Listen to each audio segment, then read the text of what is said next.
Hello दोस्त, मैं अर्जुन। आप सभी का गुरुकुल टीम यूट्यूब चैनल पर स्वागत है। पिछले क्लास में जो हम लोग बायोलॉजी का कुछ कंसेप्ट पढ़े थे, आज उससे संबंधित कुछ प्रश्न पढ़ना है। और इस प्रश्न यहाँ जो सेलेक्ट किया गया वो हर कॉम्पिटिटिव एग्जाम में पूछा गया है, खासतौर पर एनटीपीसी और ग्रुप डी में। चलते हम डायरेक्ट प्रश्न की ओर। निम्नलिखित में से कौन सा पादप उत्तक नहीं है? विभेजक के उत्तक, अस्थायी उत्तक, जाइलम उत्तक और पेशीय उत्तक। इसका सही जवाब है पेशीय उत्तक। चलिए हम चलते नेक्स्ट प्रश्न की ओर। उत्तक की कोशिका विभाजित कर सकती है। डाइस उत्तक की कोशिकाएं विभाजित कर सकती है। इसका सही जवाब होगा विभेजक के उत्तक।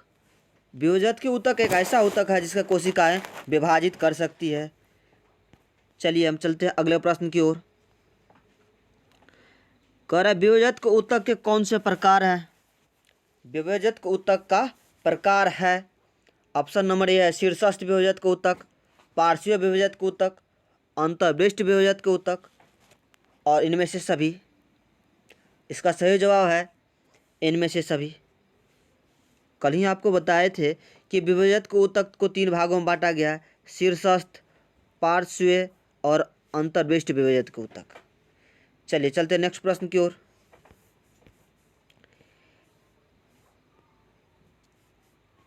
निम्न में से कौन तने और जड़ की लंबाई में वृद्धि करता है? ऑप्शन नंबर ए शीर्षस्थ विभेजक उत्तक, पार्श्वीय विभेजक उत्तक, अंतर्वृष्ट विभेजक उत्तक और जाइलम उत्तक। इसका सही जवाब आप इस चित्र को देख के बता सकते हैं। हम थोड़ा इसको जूम कर देते हैं। यह कॉन्सेप्ट आपको कल हम बता दिए थे। यदि इस वीडियो को देखे थे पहले तो आपको शायद यह प्रश्न बना सकते हैं। जैसे एपिकल जो है वह शीर्ष पर पाया जाता है। एपिकल का हिंदी होता है शीर्षस्थ। इसके बाद है इंटरकैलरी। देखिए यह जो इंटरकैलरी जो होता है यह क्या करता है, 2 इंटरनोडों के बीच की दूरी को बढ़ाता है। और जबकि लेटरल, जिसको हम कहते हैं पार्श्वीय जो होता है, तो यह क्या करते हैं, यह पौधे की मोटाई में वृद्धि करता है। तो चलिए हम चलते हैं प्रश्न की ओर। फिर प्रश्न में कह रहा है कि निम्न में से कौन से तनों एवं जड़ की लंबाई को बढ़ाता है? तो यहाँ तनों एवं लंबाई की जड़ को बढ़ाता है। इसका मतलब कि लंबाई में वृद्धि कर रहा है, तो लंबाई में वृद्धि के लिए जिम्मेदार है शीर्षस्थ विभेजक उत्तक। चलिए चलते हैं नेक्स्ट प्रश्न की ओर। तने की वृद्धि या मूल की वृद्धि का कारण कौन है?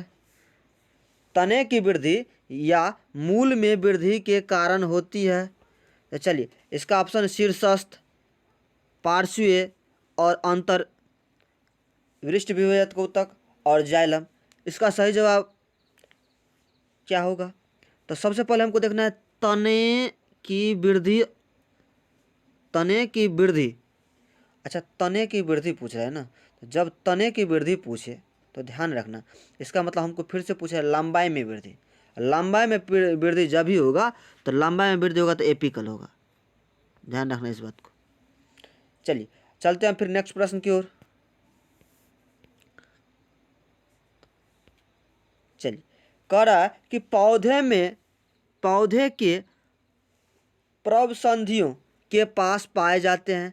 इनमें से कौन सा है जो पौधे के प्रवसंधियों के पास पाए जाते हैं? अच्छा देखिए प्रवसंधि क्या होता है, पहले इसको देख लेते हैं। देखिए प्रवसंधि कहते हैं किसको। इस फिगर को आप थोड़ा हम जूम करते हैं। देखिए यहाँ प्रवसंधि इस एरिया जो कहते हैं ना, जहाँ से टहनियाँ निकलती है उसको हम कहते हैं प्रवसंधियाँ। तो यहाँ कौन सा पाया जाता है? इंटरकैलरी मेरिस्टेमेटिक टिश्यू, जिसको हम कहते हैं अंतर्वृष्ट विभेजक उत्तक। तो इसका सही जवाब होगा अंतर्वृष्ट विभेजक उत्तक। चलिए नेक्स्ट प्रश्न है, निम्न में से कौन सा एक सरल अस्थायी उत्तक नहीं है? निम्नलिखित में से कौन सा एक सरल अस्थायी उत्तक नहीं है? तो मैंने आपको बताया था कि कोलेनकैमा, पैरेनकैमा और स्क्लेरेनकैमा यह सभी क्या है, सरल अस्थायी उत्तक है। यह सभी सरल अस्थायी ऊतक है, लेकिन जाइलम और फ्लोएम क्या था, एक अस्थायी ऊतक नहीं था, यह जटिल ऊतक था। चलिए नेक्स्ट प्रश्न की ओर।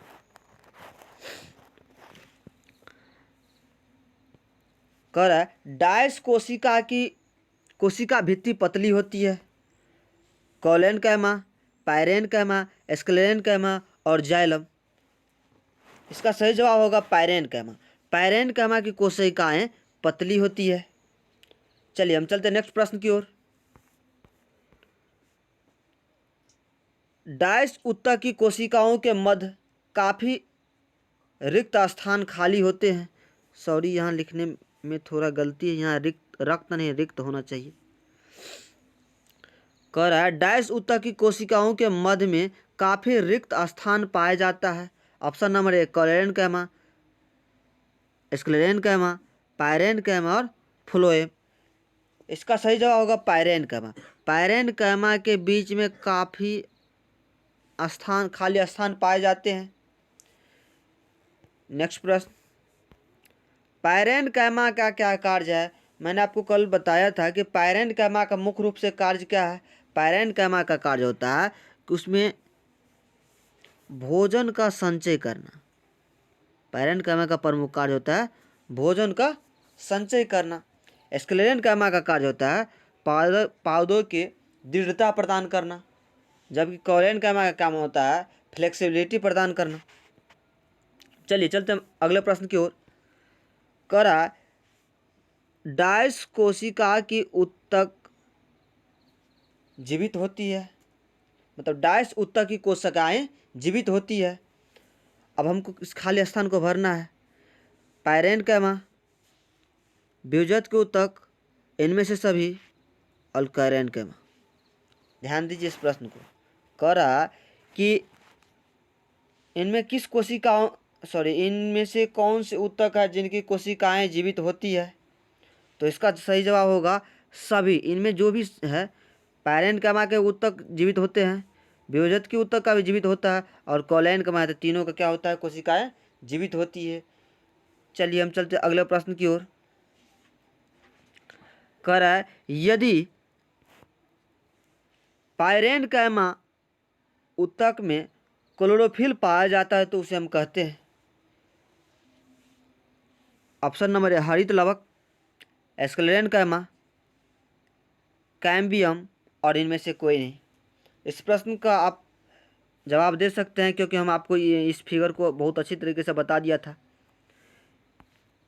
यदि आपको याद है तो जवाब दीजिए इसका। इसका सही जवाब होगा हरित लवक, और हरित लवक को ही हम कहते हैं क्लोरेनकैमा। अगर याद नहीं है तो एक बार फिर से उसको देख लेते हैं। मैंने आपको बताया था कि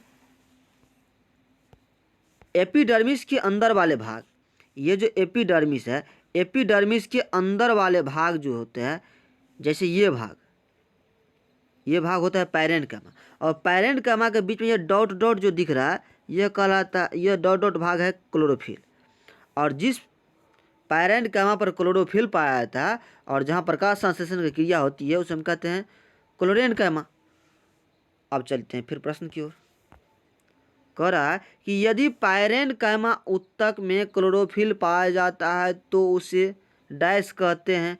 इसका सही जवाब होगा उसे क्लोरेनकैमा या हरित लवक कहते हैं। चलिए अगले प्रश्न की ओर। कह रहा है एरेनकैमा ऊतक पाया जाता है। एरेनकैमा ऊतक पाया जाता है। अच्छा, यदि कल का वीडियो आपने देखा होगा तो यह प्रश्न, एक भी प्रश्न ऐसा नहीं है जो इससे छूट जाएगा। टोटल प्रश्न है और ये सारा प्रश्न पूछा गया है। एरेनकैमा ऊतक पाया जाता है। ऑप्शन नंबर ए स्थलीय पौधे में, जलीय पौधा में, मरुस्थलीय पौधा में और इनमें से सभी में। चलिए इसका सही जवाब होगा जलीय पौधा में। हम जानते हैं कि जलीय पौधा जो भी जलीय पौधा तो वो देखते होंगे पानी पर तैरता है। जब पानी पर तैरता है, क्यों तैरता है? क्योंकि उसके बीच खाली स्थान अधिक होता है, और जो खाली स्थान अधिक होता है उसमें हवा भरे होते हैं, जिससे उसको उत्प्लावक बल मिल जाता है, और उत्प्लावक बल मिलने की वजह से वो पानी में आसानी से तैर पाता है। चलिए अगले प्रश्न की ओर। एरेनकैमा ऊतक एक विशेष प्रकार का ऊतक है। एरेनकैमा उत्तक एक विशेष प्रकार का उत्तक है। स्क्लेरेनकैमा का, कोलेनकैमा का, पायरेनकैमा का और फ्लोएम का। इसका सही जवाब होगा पायरेनकैमा का। पायरेनकैमा का जो भी उत्तक होंगे वो एरेनकैमा होंगे, क्योंकि इसी वजह से तो पानी में जलीय पौधे तैर पाते हैं। चलिए, और आपसे कई बार प्रश्न यह पूछ लिया जाता है कि जटिल उत्तक के बारे में। तो जटिल उत्तक हम आपको बता देते, लेकिन एक बार फिर से समझ लीजिए कि जटिल उत्तक जो है, जटिल उत्तक मुख्य रूप से दो है। एक होता है जाइलम और एक होता है फ्लोएम। जाइलम और अगला होता है फ्लोएम।